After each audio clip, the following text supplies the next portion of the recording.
Greetings. I thought we'd clear up something of a sort of blurred boundaries of what things are. I'm talking specifically about the difference between soul, spirit, and source. Now the soul, I'm sure you can see that you are right in the middle of soul. Let's just break this down. So there's the essence, the spirit, the essence. It's in organic form, which is you, as generic man, L. Now, the E on the end is because English, the language that is so much encouraged around the world, is all about hiding things with spells. So I think a lot of you will readily see that there is a lot of souls devoid of the E of the energy. Now the soul is very different from spirit. This is your individualized personal aspect, the soul. It's in a soul form. You are on to souls. It's where you get words like soil, because you become ill, so ill, and then E with a D on the end, so ill, dead. Which I think, again, you can readily see in this play out of this reality. So then we move to spirit. And as you can see in the word spirit, it ends with it, I-T. It's where we get words like aspire, aspiration. It's all about ascending, basically. Going from soul, finding the spirit, which is the essence. Pi is all-round vision. It's also a right. It's where you get words like Esperanto, which was intended to be, I believe, the universal language spoken by all. It's no accident to any of these words. And of course, from soul and finding spirit leads back to source. You can see that it is our essence, and you see the energy of source. It's where we are trying to grow our spirit, our soul, and get back to source. So you'll get words like sold, and you've sold yourself out, and words like sell and being a sellout, because it's devoid. They've hidden the E of the energy in each case. And of course, if you can't see the energy, you're just left with sour. So, this reality, this is my very poor illustration of like a film strip. Now, each of these frames is a life. You can do anything in this. Doesn't matter. It's bounded by these parameters, these bars. And of course that film can run forwards and backwards in the mind. Whilst it is linear in this reality, it can run both ways, because it is real. It is like real to real. And each of you is a frame that you come into to play and animate that individual frame. That is your framework called life in this reality. And of course everybody has one of these, and they are continuously overlapping. As you come into contact with various people, you have different people in your lives. So this is continuously changing. So if you were to look through, you'd have a whole series of these, all interacting whilst moving in one direction called time. There's a few things to think about the subtle differences and what the differences are between a soul, a spirit, and source itself. Now I'd like to, the next part is basically like an appendix, because I'm using as an inspiration as much as anything else Anton Bruckner.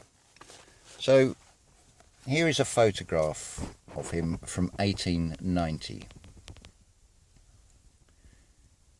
So just sit there and, I don't know, what do you pick up on the photograph of this man?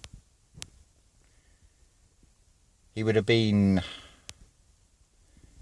in his 60s by then, because his fame only came, or his recognition only really came around the age of 60 on his second Saturn return.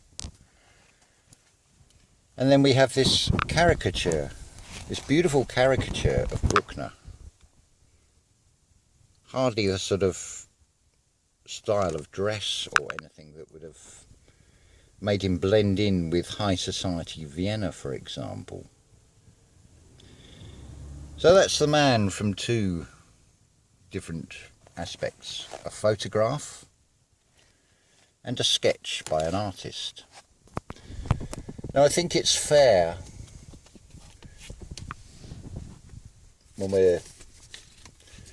I'm using Bruckner to illustrate the things I wish to express, that I give, unlike this reality that is only giving you half the information with so many things and is not telling you the truth.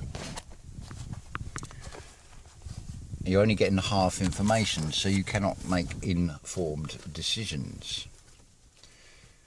But I want to include this to give you a balanced view of Bruckner. This is two critics, both from 1884, so that photograph was the closest I could find. Now I'm using Anton Bruckner's compositions purely for illustrative examples of this spiritual journey. Art in any form is subjective, and the outcome of a fixed form, as the external spirit may not appeal equally to the audience. And that's not just Bruckner's music, that's obviously everything from tastes in food, tastes in art, and so on. So purely for the sake of balance, I quote two reactions. Both can be argued as being emotionally influenced by us, and I leave these two assessments for you to be the judge as to whether you agree with either, not at all, or perhaps a balance to the two polarities of these critical views on Bruckner.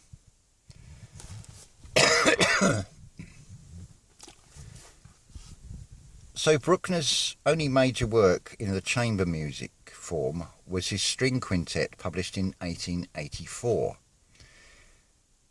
It has been described as being worthy to be in the same bracket as Beethoven's late string quartets. So largely this work was brought forth a positive reception from music critics, although there was one critic who took the opportunity to attack Bruckner personally. And this is what he said about him: "The greatest living musical peril, a sort of tonal antichrist.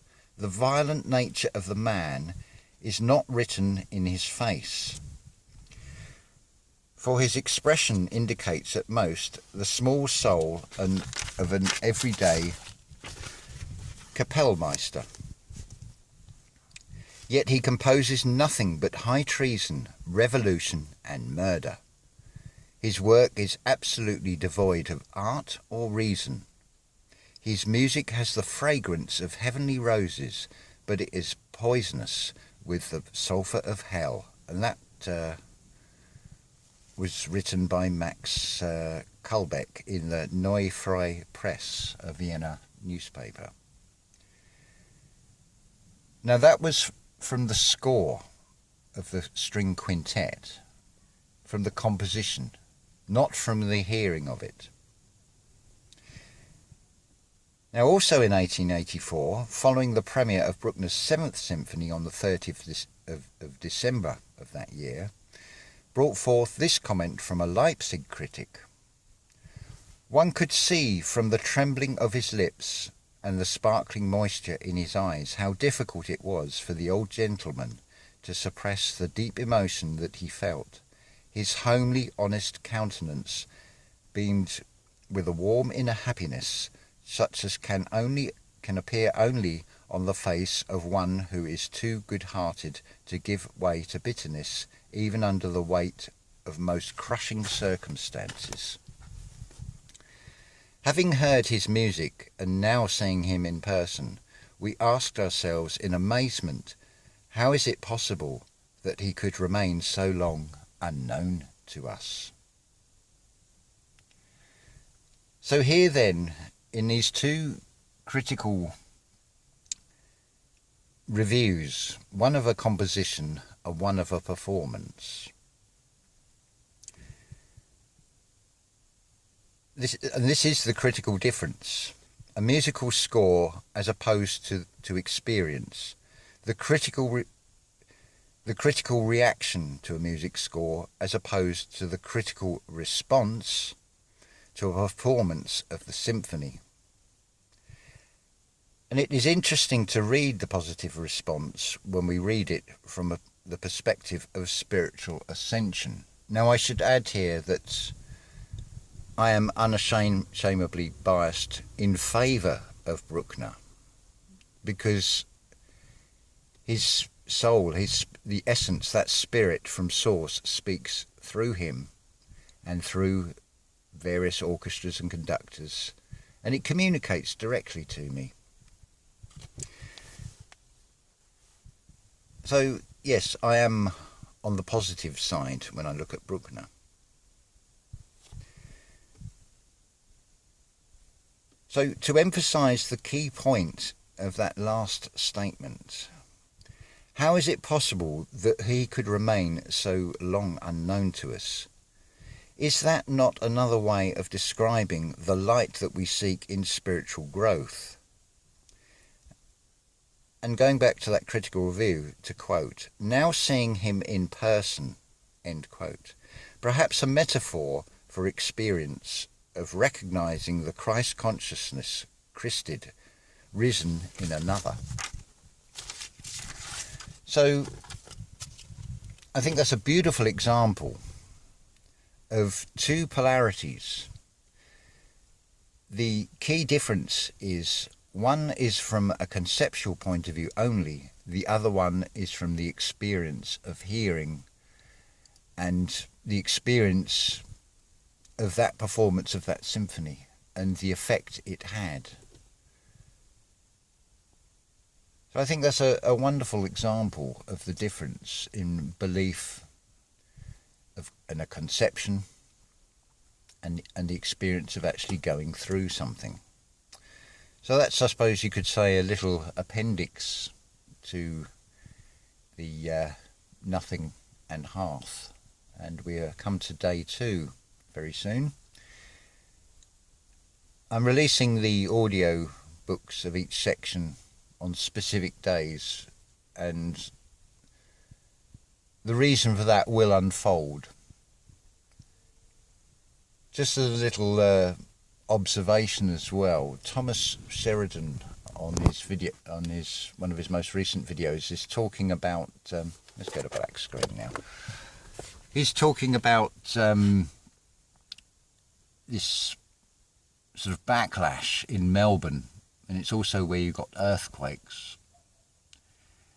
Now, although a lot of you are not going to readily accept this, and maybe you don't even see it at the conceptual level of energy, but this is exactly how the system is working things. Generally, young boys like to build, they like to construct, they like to create. There's already that division in childhood that girls are supposed to play with dolls' houses, this gender-specific thing, and boys are supposed to go for Meccano and Lego. Or that's the way it used to be anyway.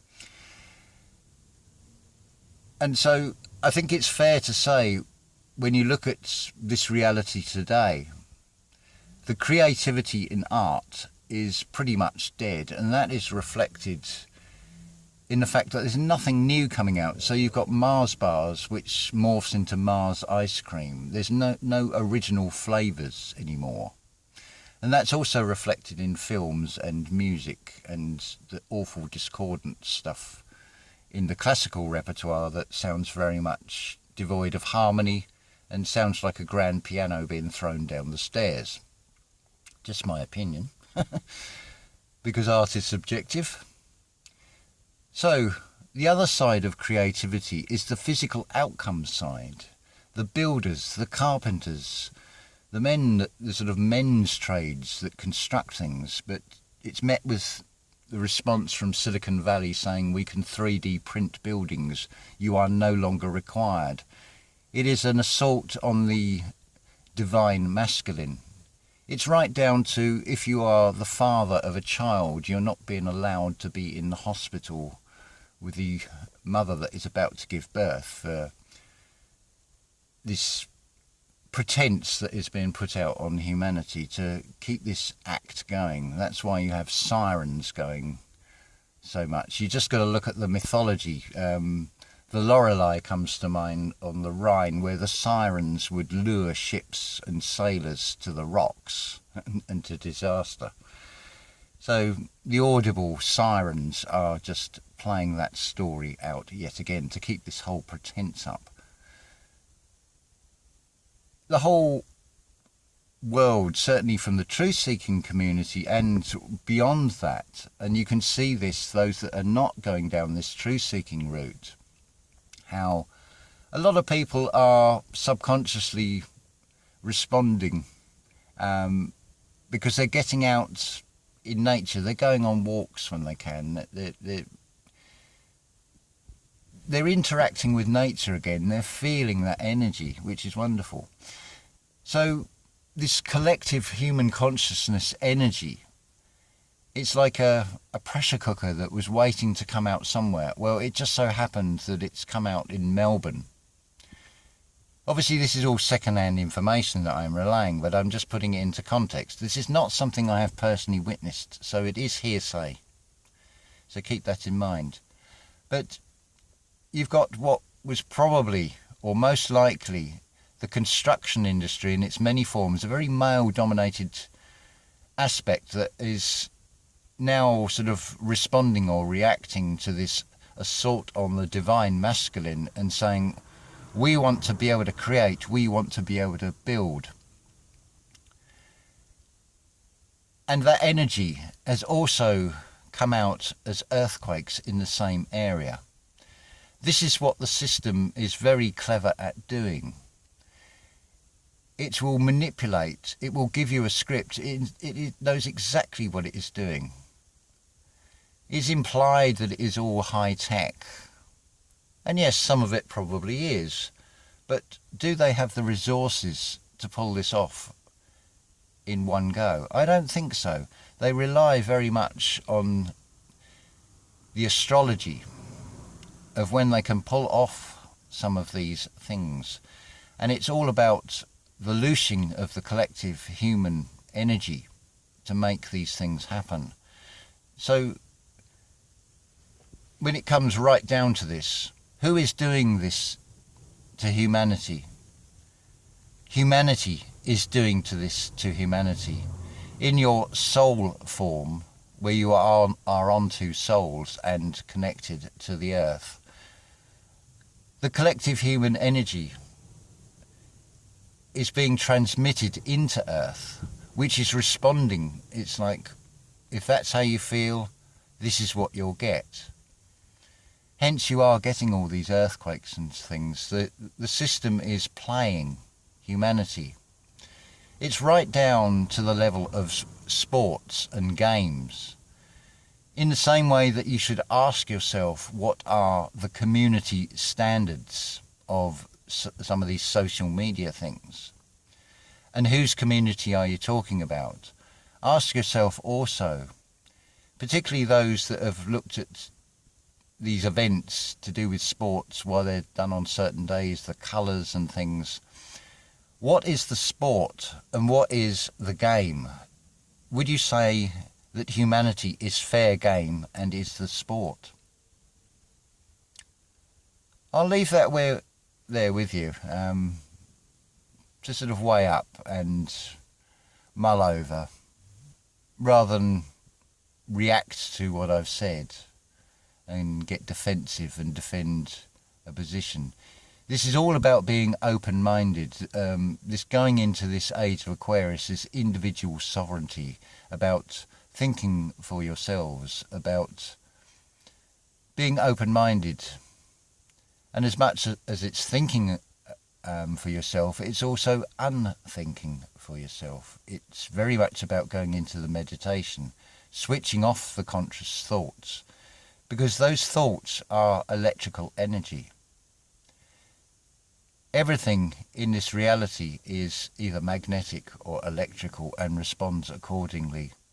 You could think of it in the scientific terms as being string theory, because abracadabra, whatever you speak, you create. So if it's the voice in your mind, and think how that can affect things collectively, that electrical spark, that electrical energy of your thoughts, and then it's earthed. It's going into earth, and then it's making a circuit, and it's coming back out as an earthquake. So, a few points there for you to mull over. And this is the sky. We haven't got that mesh here, fortunately. We've just got very fast moving clouds, because I think it was Joe Biden who said about storms and erratic weather. Well, he's just a puppet of that green screen, that external world. So it's, as much as anything, it's a warning, and it's telling you exactly what is going to happen, but people are not hearing it in the right way. Yes, there are storms coming, there is a lot of things coming, but you just have to see it from a perspective of something positive. And I can talk from experience of this. When you change your perspective on things and see things from a positive angle, or you take a higher perspective, a non-mortal view, you see things from an immortal perspective, so you are seeing a far bigger picture, in the feeling as much as anything else, and it all makes perfect sense. And then you can start to manipulate these energies and turn them into something positive. That thing about transmute, so it's changing and it's in silence, because it is right down to that voice in your head and what you think that creates this reality. Love to you all. Ta-ta for now.